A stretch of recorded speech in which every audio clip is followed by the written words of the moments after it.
سلام الله عليكم، مرحبا بكم في توقعات أحوال الطقس غدا الثلاثاء. إليكم التفاصيل، ولكن قبل ذلك أرجو منكم أن تضغطوا على زر الاشتراك وتفعلوا لنا الجرس لكي تتوصلوا بكل جديد. حيث تتوقع المديرية العامة للأرصاد الجوية بالنسبة ليوم غد الثلاثاء بشكل عام طقسا حارا نسبيا بكل من جنوب البلاد ومنطقة سوس، وكذا أيضا السهول الداخلية، وأن تتكون بعض الكتل الضبابية قرب السواحل الشمالية، ومرور سحب نسبيا كثيفة فوق النصف الشمالي للمملكة.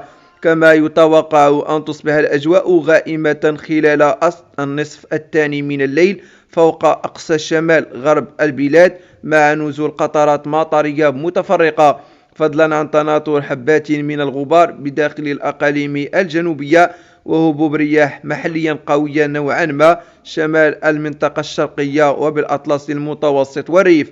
وستتراوح درجات الحرارة الدنيا ما بين 82 درجات بمرتفعات الأطلس، وما بين 7 و13 درجة بالريف وبالهضاب العليا الشرقية، وما بين 17 و 22 درجة بجنوب المملكة، وستكون ما بين 12 و 19 درجة فيما تبقى من أرجاء البلاد.